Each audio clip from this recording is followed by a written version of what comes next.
Olá, ouvintes do podcast da SMU. Estamos aqui começando mais um episódio e hoje, para me acompanhar aqui do Grupo SMU, eu estou com o Rodrigo Carneiro. Tudo bem, Rodrigo? Olá, tudo bem? Boa tarde, Marília. Boa tarde, seja muito bem-vindo. Em mais um episódio, faz um tempinho que você não grava aqui com a gente. É verdade, fazia um tempinho que eu não aparecia.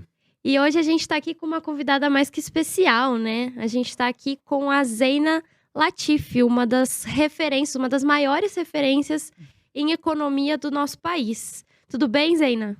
Tudo bem, obrigada pelas palavras, é um prazer estar aqui. É um prazer ter você aqui e poder ouvir você presencialmente, assim, vai ser uma grande honra. Bom, eu vou começar te apresentando, mas daí eu já quero ouvir de você o que você tem para falar pra gente da sua história e trajetória. Bom, contando um pouquinho das suas experiências e formações, você é doutor em economia, né?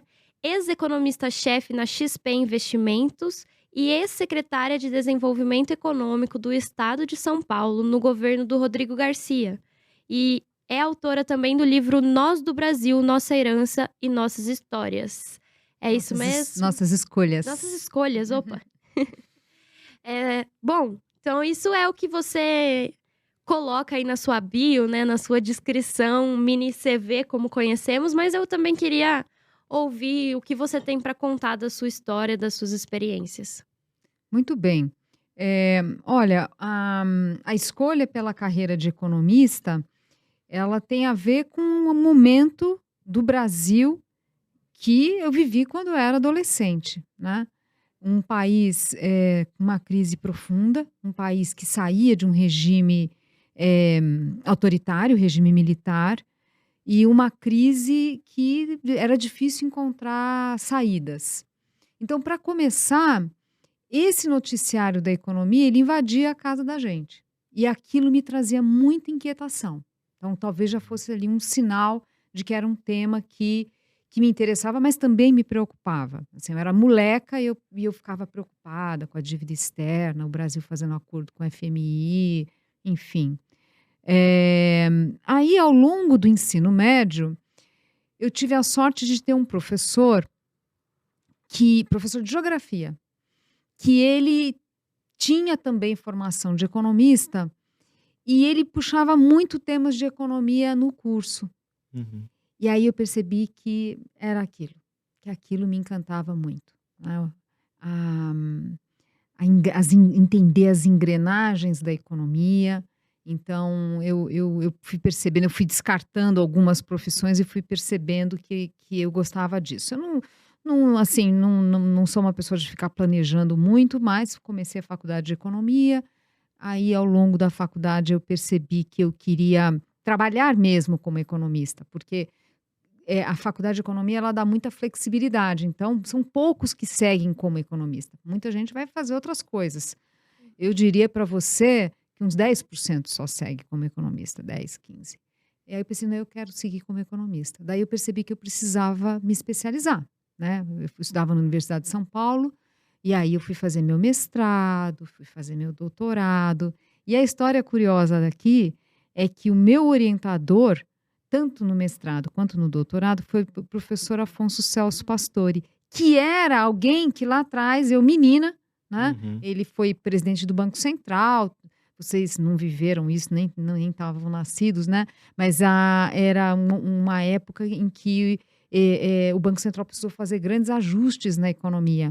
E eu olhava aquele, né, noticiário, o professor Afonso Celso Pastore, presidente do Banco Central ali, aquilo tudo para mim era muito, muito forte. Uhum. Então, depois a vida me fez abrir esse espaço, essa oportunidade de ser orientanda dele, e a quem eu sou muito grata.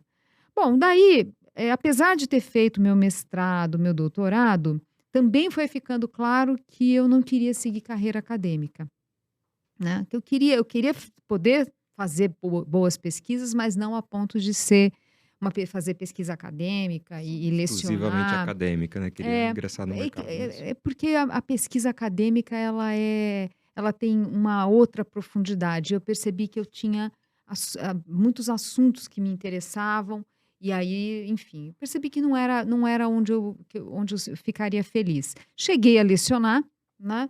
Mas com o tempo eu percebi que aquilo foi uma experiência muito importante para mim, mas não era minha praia seguir a carreira acadêmica. E aí, não tem jeito, mercado financeiro é onde, né, acaba tendo muita procura por economistas. Eu acabei caindo no mercado financeiro, não que eu tenha planejado, não que eu tenha desejado isso, Uhum. mas no final é lá que eu fiz minha carreira, passei por várias instituições, até que tem ciclo que se completa, né? Minha última posição no mercado financeiro foi na XP, como economista-chefe, e assim, foi um ciclo que se completou. Eu comecei a perceber que eu já estava querendo olhar outros temas, e parte da história do livro é isso, né? A história escrever livro veio, na verdade, de já estar escrevendo colunas para jornais. Eu Uhum. era colunista do Estadão, atualmente eu sou colunista do jornal O Globo, e até que o pessoal da editora Record me procurou, quando eu saí da XP, e falou assim: olha, acho que dá para pensar num livro aí, a julgar aí pelas suas colunas. Eu falei, quer saber, eu adoro um desafio.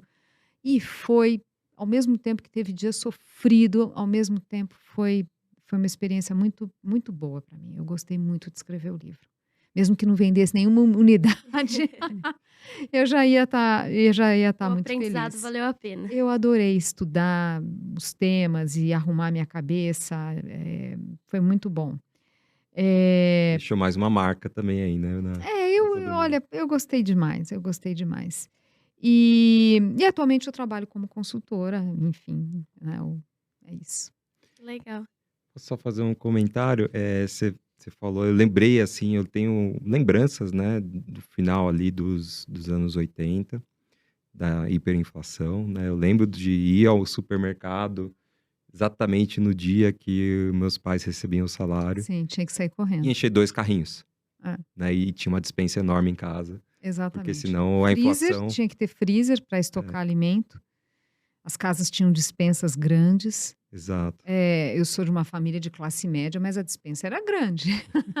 Tinha que ter, né? Não era Senão coisa de rico, era uma coisa de classe média. corroía, né? Você no dia seguinte, às vezes até na hora você via a remarcação de preço na sua frente, né? Aquele Exato. revolvinho assim. Eu lembro disso, assim, criança, mas eu lembro que marcou Era um outro bastante. Brasil, era um Era um outro Brasil. E felizmente a gente virou essa página. E aí minha pergunta, assim, meu comentário é, quando você viu isso ali, né? E foi talvez o que instigou, né? A prestar mais atenção na economia, etc. Teve aquela coisa igual, assim, tem de médico, né? Vou fazer isso para tentar resolver, né? Para tentar ajudar, para tentar melhorar. O adolescente tem que ter essa ambição. Quer dizer, tem que ter, não, é natural que tenha. É a ambição do adolescente, é o sonho, é a utopia, que faz parte, né? Se a gente puder, ao longo da vida, manter um pouco dessa utopia, melhor. Acho que a vida fica mais interessante. Mas não tenha dúvida, eu me lembro que quando eu pensei em fazer faculdade de economia, eu pensava assim, um dia eu vou querer ir para o governo. Antes disso aí, eu vou falar uma coisa que eu tenho até vergonha, mas como eu era criança, tá perdoada.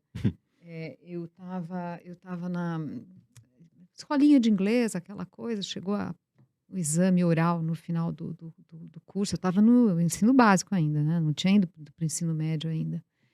E a professora perguntou assim, qual profissão você gostaria de ter? Eu falei, eu gostaria de ser ministra da Fazenda para pagar a dívida externa do Brasil. Nerd, né? Nerd total. A professora levou um susto. Mas isso mostra, e obviamente na época o presidente do Banco Central era o Afonso Celso Pastore, isso mostra o Brasil tendo que fazer acordo com o FMI, mas era uma coisa muito presente na nossa vida. Quando a economia deixa de ser tão presente, mostra que é um país que começa a dar certo. Então, por esse aspecto, a gente melhorou muito, mas precisamos melhorar ainda bastante, né? Os problemas econômicos são muito graves no Brasil e afetam o dia a dia das pessoas. Não é só... Tanto é que eu estou aqui para falar de economia. Sim. Se não, vocês iam estar falando com artistas, com pessoas mais interessantes, né? É porque a economia realmente ela é um tema muito importante, ainda no cotidiano das pessoas. Eu não diria nem mais interessante, mas mais voltadas ao entretenimento, que é o que está em alta hoje, né? E ouvindo vocês falarem, eu não peguei essa fase. Não, você é Eu muito menino. puramente escuto Você também é histórias. menino, você devia ser muito criancinha. Eu tenho 40 anos. Opa, engana, hein? Eu escuto histórias, escuto meus pais contarem, ouvi isso na escola, exatamente isso que você contou, eu ouvi na escola e era até difícil de acreditar. Tipo, nossa, Vocês viveram isso, é? como pode, né? E eu gostei muito dessa sua fala, de que quando a economia passa a não ser mais um tema muito presente no dia a dia, principalmente de crianças que não tem que pensar nisso, né? Significa que tá caminhando para um lado melhor. Eu nunca tinha pensado por esse ponto de vista. Até porque, na verdade, eu acredito que eu ainda esteja nessa fase de querer transformar o mundo, assim. Porque Mantenha assim, continue assim. porque eu trabalho com educação financeira aqui na SMU, falando de investimentos em startups, e todos os meus amigos da minha irmã, que é mais novo que eu, falam: "Nossa, ela sabe muito de economia". E não, sabe, não é necessariamente uma regra isso. E aí o meu objetivo, eu comecei a tentar conversar com essas pessoas mais próximas, que são mais novas e que é o que entendemos como a geração futura, né, quem vai levar o Brasil mais para frente, de tentar Sim. falar um pouco mais, não necessariamente sobre economia, mas gestão financeira pessoal mesmo. É. E, assim, eu acredito que isso, o fato de ter deixado, de ser dia a dia, também tem um lado negativo, que é a falta de preparo para a vida real. Olha, eu separaria, sabe por quê? Porque você pode ter um país em que as pessoas não estão ali tendo que se preocupar se a inflação vai subir, se vai cair, se né? E ao mesmo tempo saberem gerir as suas finanças. Eu não coloco essas coisas no mesmo barco. Não estão casadas, né? Não estão Aham. casadas. E eu acho que essa missão da educação financeira é uma grande missão no Brasil. O que a gente observa é que as pessoas, as famílias poupam muito pouco no Brasil comparativamente à experiência internacional. Daí você fala assim, não, mas é porque a gente é pobre. Não, tem muito país mais pobre que a gente. Então, assim, o fato de sermos um país ainda de renda média, com muita pobreza, com uma desigualdade de renda muito grande, não pode ser justificativa para as pessoas não se Claro. prepararem para momentos difíceis e para a aposentadoria. Uhum. Né? A gente tem um regime de aposentadoria que, na verdade, apesar da reforma da Previdência que foi feita em 19, ele ainda é, entre aspas, generoso em comparação ao resto do mundo. Ele é generoso, né? Porque a gente fala generoso, parece que está sobrando dinheiro para todo mundo, não é verdade. Mas em relação à nossa realidade fiscal, à nossa realidade de renda. Mas o fato é que muitas pessoas, uma discussão entre os economistas é que talvez uma parte dessa acomodação das pessoas de não pensarem na sua velhice, em fazer poupança para a velhice, é porque assim, mas lá vai estar garantido pelo menos um salário mínimo para mim no futuro. Eu acho que deve ter isso, porque é um resultado esperado, mas eu acho que é mais do que isso. Eu acho que tem um problema, e acho que ele talvez seja o mais importante de todos, que é o fato de sermos um país com uma baixa qualidade da escola básica, né, da escola pública, da básica, e do ensino básico, e isso, obviamente, carrega, né, vai deixando sequelas aqui. O sujeito não sabe fazer matemática, não sabe entender matemática, daí matemática não é só fazer conta, gente, pelo amor de Deus, é o raciocínio lógico, a capacidade sua de organizar o seu raciocínio. Então, isso vai gerando, quando junta todas essas coisas, a gente tem uma sociedade que se planeja pouco, né? As pessoas não poupam, não administram seus recursos, então vocês têm uma missão, né? É importante isso. Tirar poupadores. Eu até queria aproveitar esse gancho de que você falou da realidade dos diversos países, incluindo o Brasil, para a gente falar um pouquinho de cenários econômicos que temos internamente e externamente. Mas queria só fechar esse ponto, que justamente a economia é uma ciência e a educação financeira, o planejamento financeiro pessoal não exige necessariamente uma inteligência mental, exige bons hábitos, comportamento, né. Então eu concordo plenamente com você. Mas bom, falando de cenários econômicos internos e externos, como é que a gente pode entender o que está acontecendo, um período pós-pandemia, acredito, como é que estamos e o que podemos esperar daqui para Uhum. frente? Bom, sempre tem a coisa tem o curtinho prazo, tem tendências mais longas. É claro que economista a gente não tem bola de cristal, a gente tenta interpretar, enfim, analisar os dados e assumir algumas hipóteses de trabalho e tal. Então, tem hora que são reflexões que a gente faz em função da nossa leitura das evidências, das experiências de outros países, enfim. Então, vamos lá. Durante a pandemia, houve uma injeção excessiva de recursos na economia, né? Tanto por meio dos bancos centrais, injetando liquidez, quanto, e aí principalmente, que é o que foi um divisor de águas, algo que distinguiu muito a crise da pandemia com a crise global de 2008, 2009. Lá foram os bancos centrais emitindo bastante dinheiro, quer dizer, injetando liquidez na economia para evitar a quebradeira em Cadeia, né? Até dos cadeia próprios bancos. dos bancos, que a gente chama isso de risco sistêmico. Bom, na crise da pandemia, não só isso foi feito, e eu pessoalmente acho que não deveria ter feito com tanta intensidade, porque era uma crise de outra natureza, como se fez muito estímulo fiscal, que era em parte necessário, socorrer pessoas, socorrer empresas, gastar com saúde, com vacina. Então, é claro que esse gasto ele era inevitável.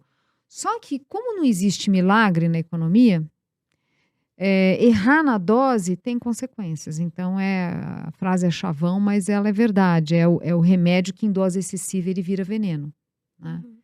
Então, eu mesma, assim, na época eu pensei assim, vai dar confusão, vai dar inflação, porque os países estão fazendo estímulo demais. Uns mais, outros menos. Eu vou colocar aqui um exemplo extremo, só para fazer o ponto, de forma alguma defendendo que a gente deveria ter feito a mesma coisa, somos uma outra realidade cultural e tal. A China fez estímulos? Fez. Na mesma intensidade? Não. E os estímulos que fez foi muito mais para socorrer empresas. E que empresas? Médias e pequenas empresas. A grande já vai para o fim da fila, né? E as pessoas? As pessoas, o lema é o seguinte, olha, ou você fez poupança ao longo da vida, porque se você não fez, não é culpa minha, do Estado. Uhum. Você que tem que fazer poupança para pensar na sua velhice, para pensar nesses momentos. Use Então, agora. os recursos foram muito mais direcionados para o setor produtivo e para sustentar essas empresas que iam ter dificuldade de crédito naquele momento. Bom, o que aconteceu? A inflação subiu para todo mundo, para a China menos. Uhum. Para a China menos. Estados Unidos exagerou na dose. Fez muita política de estímulo, equivalente a 15% do PIB em 2020. Acima até da média dos países ricos, que foi 12,7% de acordo com a FMI. Países emergentes, veja, país rico consegue se endividar mais, país pobre não. Isso vale para pessoas, isso vale para países. A capacidade de alavancagem de um país rico é maior. Então, foi lá, se endividou e gastou bastante. O Brasil gastou como se fosse país rico. A gente gastou mais de 8% do PIB. Sendo que países emergentes gastaram 3,6%. Esses números são do FMI. Então, a gente gastou demais, né, destoando da experiência de países emergentes, por isso que a nossa inflação apareceu primeiro aqui. E não foi só gastar mais, foi a combinação. A minha visão é que a gente demorou muito para cuidar da saúde e não cuidar da saúde bate na economia. Não tem como. Uhum. Né? Se você não está cuidando da saúde, você vai ter impactos maiores na economia.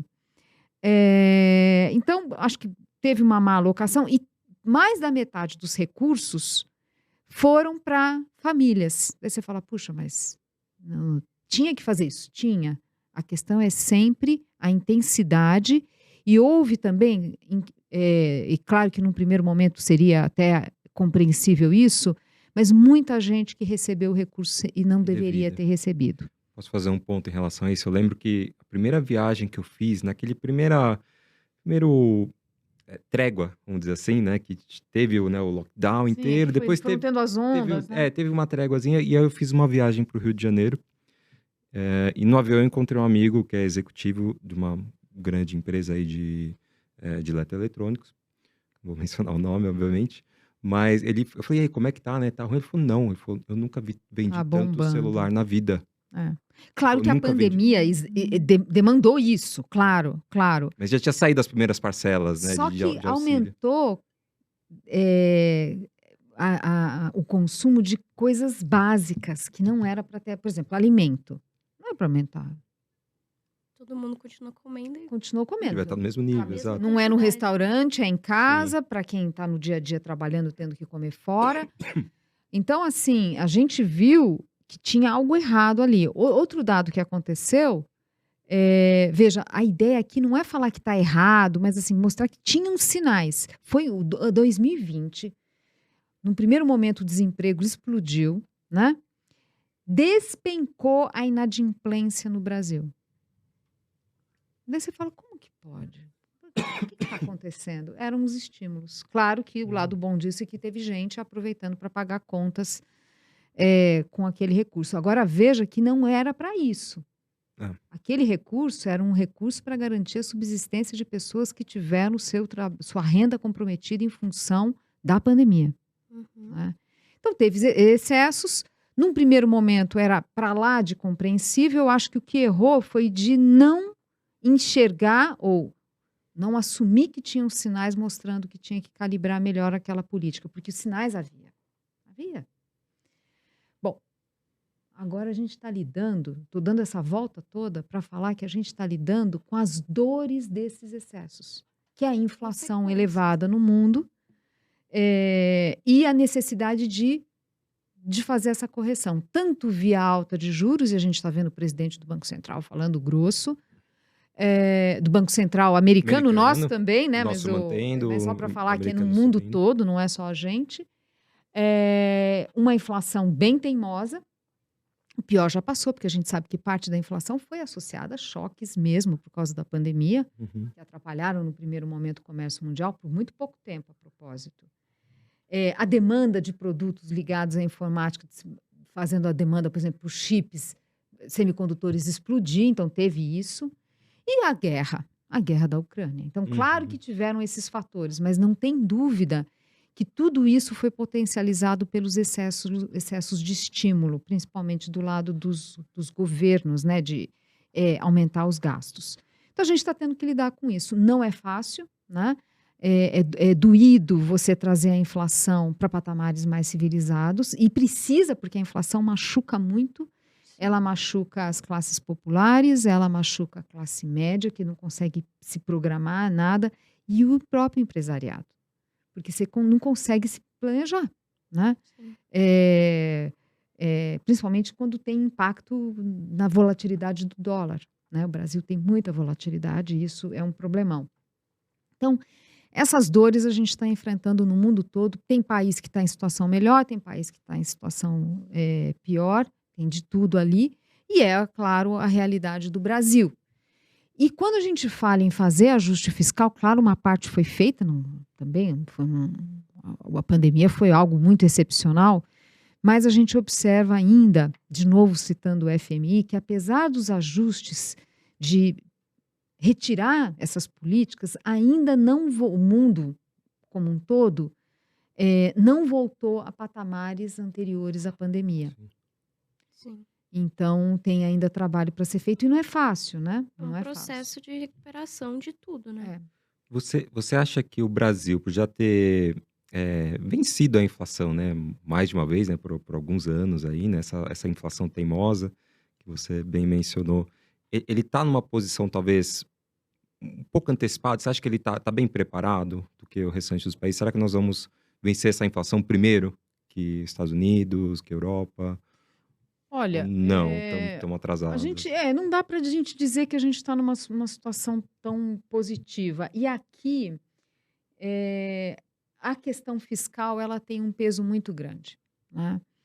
Então, a gente tem uma meta de inflação agora 3,25, ano que vem 3, mesmo que o governo aumente a meta de inflação, que essa é uma É a discussão, pressão, né? Sim. não é isso que vai resolver, né? Porque quando o governo aumenta a meta de inflação, a tendência é isso influenciar a própria Parece formação de que preços, retroalimenta, né? ela Retroalimenta, retroalimenta. parece. Aconteceu com a Argentina, se eu não me engano. Aconteceu com a Argentina.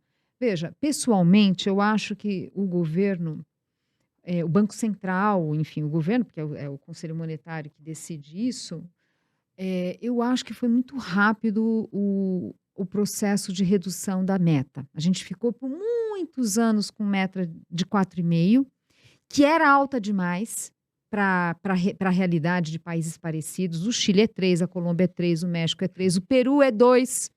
Então a gente estava muito fora, pensando em países parecidos. 4,5 era muito elevado. 4,5 com 2 pontos percentuais para cima ou para baixo. Então, com frequência, a gente já ficava com uma inflação esquisita já, que já se tornava fator de preocupação da sociedade. Tem essas pesquisas que mostram que hora que a palavra inflação é mais procurada na internet, quando começa a ficar acima de 3,5, 4, ali. Essa é a conclusão de uns pesquisadores aqui no Brasil, nos Estados Unidos também. Bom, tudo isso para dizer, Estados Unidos um pouco mais baixo, tudo isso para dizer que não é ajustar a meta. Agora, o que preocupa no caso brasileiro? Ajustar a meta, você corre o risco de só mudar as expectativas para cima e no final ficar elas por elas. Então, uma coisa é eu achar que foi muito rápido o movimento, a velocidade de queda da meta. O problema é, uma vez que está lá, o custo de mudar tem que ser levado em consideração, que talvez não valha a pena. É isso.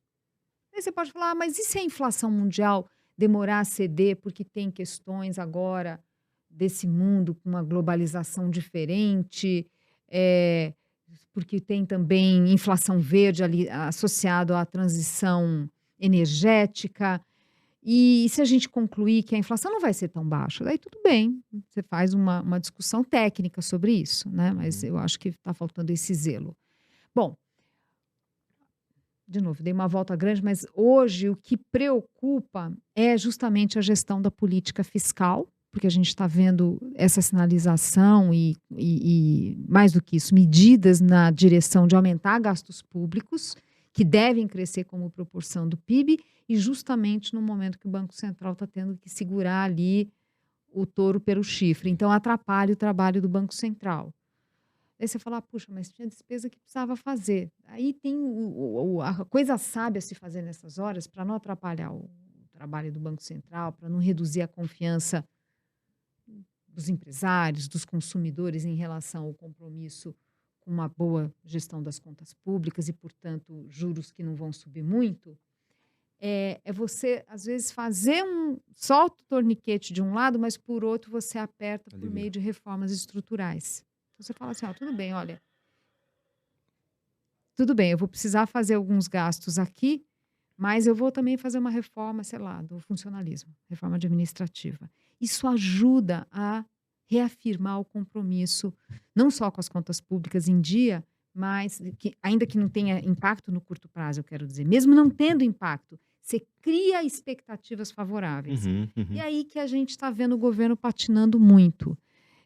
Existe agora, é claro, essa discussão de qual vai ser a nova regra, quais são as regras que vão ditar a política fiscal, que é o tal novo regime fiscal, não é mais a tal da regra do teto, para colocar todo mundo na mesma página. A regra do teto era uma regra criada pelo governo Temer em 2016, foi sancionado no final de 2016, estabelecendo que os gastos públicos não podem crescer acima da inflação.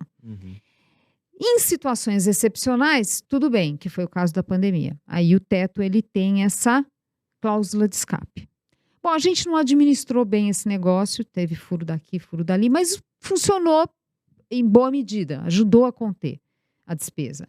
Aí, a visão do atual governo é que assim, olha, o teto proposto não funcionou, porque se tivesse funcionado não teria tido tanto furo, então a gente precisa de outro regime. Eu não vejo dessa forma, tá? Eu prefiro o teto furado Uhum. à mudança. Arruma, sobe um pouquinho, Eu mas mantém prefiro um que teto mantenha, ali, né? porque foi um desenho, ao meu ver, adequado. Sim. Agora, é claro que em função disso, tem muita energia sendo gasta, né, para propor uma nova regra, e obviamente toda a ansiedade dos agentes econômicos para saber que regra é essa. Ela vai ajudar o Banco Central a trazer a inflação para baixo? Ela vai ajudar a redução, portanto, da taxa Selic? Será que aquele 6,5% de taxa de juros do Banco Central, que foi a passagem do governo Temer para o Bolsonaro, a taxa do Banco Central estava em 6,5%, agora está em 13,75%. Será que a gente vai conseguir ver o 6,5% tão cedo? Parece que a Não chance precisa ser aquele 3, né? Não. Aquilo lá Tava era errado, pandemia. né? Aquilo era. Mas É. o 6,5 já não é nenhuma maravilha comparativamente ao mundo, mas vamos combinar que já, né, olhar no longo prazo e falar, olha, a gente consegue nos próximos anos, seria ótimo. Agora, vai ter que ter esforço do Banco Central, perdão, esforço do governo na agenda fiscal para ter essa tarefa. Eu escutei assisti uma entrevista sua, mais ou menos acho que um mês atrás, um mês e meio atrás, falando, olha, a equipe de transição não apresentou ainda, né, exatamente um plano. Ela focou muito mais em analisar o cenário, né, que estava Sim. para conseguir realmente se eleger e fazer a transição, mas não apresentou ainda um plano. Isso é mais ou menos um mês atrás. E não apresentar plano, não ter informação causa desconforto, né, insegurança É. em todo mundo. Um mês depois, a gente ainda não tem nenhum norte Não, do a que vai ser gente- a apresentado, gente- ou já A temos? gente já tem algumas coisas, assim, veja, o governo, na minha visão, está criando ruído demais de curto prazo, e isso atrapalha. É ruim para eles próprios, porque pode gerar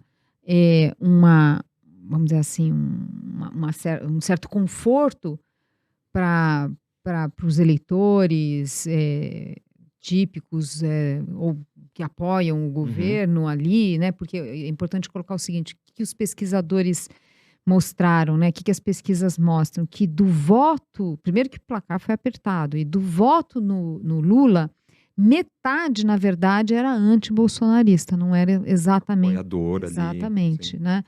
Então, assim, mesmo que agrade esse discurso a uma parcela da população, dos eleitores, é contraproducente, porque você vai gerando muita incerteza na economia. Daí piora a confiança do empresário, daí o empresário fica com medo de contratar, daí também medo de investir.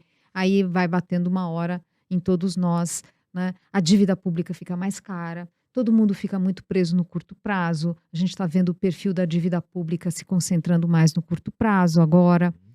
Então, os sinais, por esse aspecto, são ruins. É muito ruído, muito ataque ao Banco Central e tal. Agora, aparecem, né, algumas coisas de uma agenda econômica, alguma coisa aparece de discussão, por exemplo, no BNDES, a própria discussão de reforma tributária, né? Mas, claro, que ainda muito incipiente e com frequência, na minha visão, sinalizações de políticas que não são na direção que eu acho adequadas. Então, acho que tem uma certa preocupação, sim, com a gestão da política econômica, tanto pelo esse foco excessivo no curto prazo, quanto por algumas medidas que, ao meu ver, seriam retrocessos, como, por exemplo, voltar a colocar o BNDES, né, com um peso maior ali na concessão de créditos. Eu acho que não deveria ir para essa linha. E partindo dessa ideia de o caminho para voltar, eu não diria nem talvez voltar a ser o que era antes, mas melhorar a situação atual, né? Como você vê ou entende esse mercado de inovação, o cenário econômico de inovação, a parte de apoio a essas ideias, tanto vindas de iniciativa privada quanto pública? Olha, tem uma regrinha de bolsa que fala assim: olha, a inovação ela é com frequência fruto da necessidade de resolver problemas, né? Vamos combinar que no Brasil essa matéria-prima a gente tem, Problemas né? temos, um monte, exatamente. A gente tem muita matéria-prima. E temos também uma característica da nossa sociedade, eu penso, apesar de estou falando de coisa que não é da minha área, mas muito criativo, Sim. Sim. né? E a questão do problema é muito engraçada, porque a gente analisa muito pitch, né? Muita apresentação de empresa, de startup. Existe, a gente fala assim, qual o problema a sua startup está solucionando? E qual Isso o problema e qual a essa é a solução? primeira pergunta, É isso, né? Tá, né? qual o problema? Exatamente isso Qual que o você problema que você falou. quer resolver? Então, para isso que serve inovação, É. via de regra. Agora, o Brasil, ao mesmo tempo que a gente tem essas matérias-primas, né? Os problemas e a criatividade, nós somos um país muito difícil, né?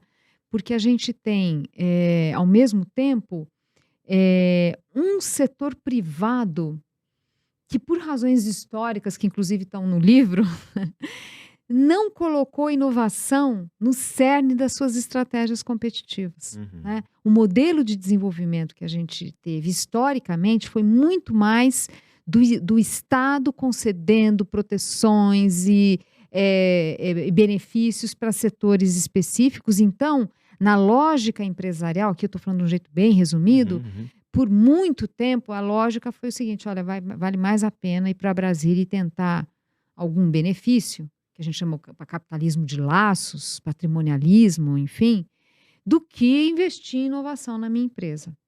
As multinacionais, elas muitas vezes, não sempre, a inovação vem de fora. Então a gente não criou essa mentalidade inovadora no Brasil. E tampouco temos estruturas. Faltam estruturas estatais, inclusive. Tem até política pública para isso, mas que se mostra muito pouco efetiva por causa desse ambiente tão difícil de negócios e tal. A gente sabe que inovar, a taxa de mortalidade é alta. Uhum. Então, você tem que ter a parceria setor público e setor privado e a academia, né, o apoio das universidades, né, enfim, que tem expertise envolvido. Então, tem que ter esse tripé. E aí o que a gente percebe é que esse tripé não funciona direito.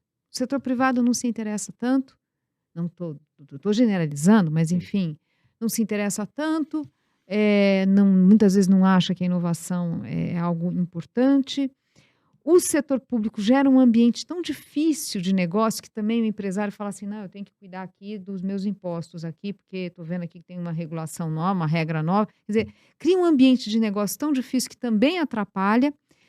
Os desenhos de política ficam muito comprometidos e assim, dá para a gente dizer que não é que não tem recurso para inovação, é que realmente a gente não está conseguindo otimizar o melhor desenho dessas coisas. E, obviamente, também as nossas universidades. As nossas universidades estão muito fechadas para o mundo, estão muito fechadas para o setor privado. Eu digo aquelas universidades ligadas à pesquisa, que são geralmente universidades públicas, muito fechadas, muito ali, né? É quase antagônico, né? Ou você é acadêmico, ou você está aqui, ou você está no... E não está conectado com os avanços lá fora, muitas vezes. Então, desse tripé que eu falei, os três estão meio mais ou menos, né? Agora, tem algumas notícias positivas na ponta e que tem muito a ver com a geração de vocês, com as gerações, porque você é mais velho que ela. Que é o seguinte, a gente está falando de gerações que têm uma visão mais inovadora, visão mais liberal, mais inovadora. Então, tem um movimento em curso, que não é só Brasil, é o mundo, mas isso força a mudança também. As mudanças de valores de uma sociedade forçam também mudanças nas políticas públicas. Um exemplo é a agenda ambiental. Né? Ela nasceu como de jovens na Europa, incomodados com a questão ambiental, querendo saber o que eu estou consumindo, da onde vem, o que tem, né? De onde vem, o que está por trás. Teve desmatamento, teve ameaça ao meio ambiente. Uhum. Aquilo que começou com uma moçada se tornou valor de uma sociedade, das sociedades. Então, por isso que eu acho que tem muita história ainda para acontecer. E a outra coisa para colocar é que ainda que o número seja para lá de vergonhoso ainda, mas a gente aos poucos está melhorando a posição do Brasil nos rankings de inovação. E isso cada vez mais, tudo, né, lento, eu sei, mas é importante ver a direção. Cada vez mais empresas com uma visão um pouco mais inovadora, como competição, como forma de ter mais competitividade. Então, eu diria para você o seguinte: a velocidade pode ser bem decepcionante, é verdade. Mas eu acho que é um caminho que a gente está trilhando. Eu concordo, principalmente, a gente tem essa visão de que o Brasil é o país da oportunidade, porque tá cheio de problema, precisando de solução, que é a questão que você falou da matéria-prima ser o problema, mas talvez não tenha tanto essa parte do incentivo, né, o apoio, ou talvez até questões que desmotivam, né? Ah, eu até queria, mas nossa, vai dar tanto trabalho isso, que desanima, né? Desanima a dar esse primeiro passo, que é sempre mais O difícil. fato da inovação ter uma taxa de fracasso alta generalizado, Sim, é da natureza da inovação. Você faz de Uhum. um jeito, não deu certo, faz do outro, precisa ter apoio estatal incentivo. e os grandes conglomerados, as grandes empresas participarem para diluir, para ajudar a diluir esses riscos, né? Aham. Uma coisa positiva que a gente vem vendo é o crescimento dos corporate venture capitals, né? Que, de certa Sim. forma, é um incentivo privado bem positivo, né? Isso é um fenômeno que acho que, complementando aqui o que a Zena falou, acho que as corporações demoraram muito, né? Muito. E assim, os principais corporate venture capitals, claro que tem de conglomerados exclusivamente brasileiros, mas você olha um pouquinho lá atrás, começou bastante com os de fora, né? É. Com as multinacionais montando seus corporate venture capitals para incentivar a inovação, aquela inovação que vem, não nasce ali na área de pesquisa e desenvolvimento interno, aquela inovação que nasce junto, né, em comunidade, trazendo, fazendo parceria com startups, com universidades. Isso está começando, isso tem bastante recurso agora, né? Bastante ainda falta, mas assim, comparado aí até com os próprios fundos, teve um incentivo legal. Pensando assim de grandes temas para o Brasil, né, onde a gente teria vantagens comparativas, né, tudo que for associado à medicina, tudo que for associado a meio ambiente, tem alguns temas que a gente tem vantagens, eu acho. Concordo. Sim. Bom, para a gente caminhar para o encerramento aqui do nosso episódio, o que você deixa de dica para os nossos ouvintes que querem começar nessa área de inovação ou até na área de economia, mas para não desanimarem, que é o que a gente está falando aqui, que talvez possam aparecer empecilhos no meio do caminho, né? Continuar essa chama, né, de mudar o nosso Exato, país, né, de mudar o melhorar. país. Essa sua pergunta é uma pergunta ampla, né? Mas assim, eu acho assim, dificuldade vai ter sempre. Vai ter sempre. Sempre, em todo cenário, Tudo. tudo. Sempre vai ter. Tem que levantar e seguir. E confiar na sua capacidade de reagir e tal.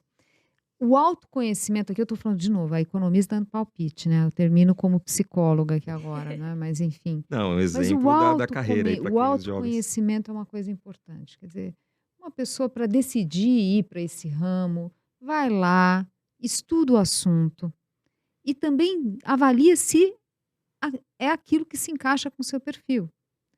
Então, assim, aliás, é o conhecimento e o autoconhecimento, são as duas coisas que tem que andar junto. Tem que ter estudo por trás, né? Você convencer alguém de uma ideia, né?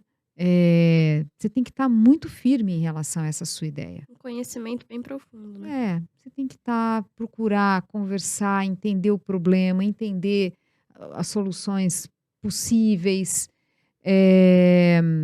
Claro que tem essas questões muito concretas, que é viabilizar financeiramente. Eu não estou minimizando isso, né? Sim. Mas esse trabalho de fazer o alicerce precisa estar bom para aguentar desaforo depois, né? Uhum. Sim, com Você certeza. falou uma palavra aqui, assim, bem rápida ali, que eu gostei, que eu estou estudando mais esse assunto. Você falou de bônus verde. Você acha que isso para quem está começando agora, é um tema assim quente, que junta talvez a parte climática, a parte ambiental, né, com a inovação e economia? Você acha Total. que é E o Brasil tem muita coisa aí para ser uma feita. oportunidade para quem está... Muito, tem muita coisa. Tem muita É um coisa. cálculo complexo, né, a ser feito. Não é simples você Tem calcular esses bônus verdes. desde coisa ali de pesquisas para nossa biodiversidade, para explorar a biodiversidade, passando por crédito de carbono, aqui a gente está abrindo um universo novo que vai abarcar diferentes qualificações e perfis profissionais. Tem de tudo aqui. Tem de tudo, né? Então, sim, eu acho que essa é uma área bem interessante e que o Brasil, assim, está no holofote do mundo. Tá mesmo.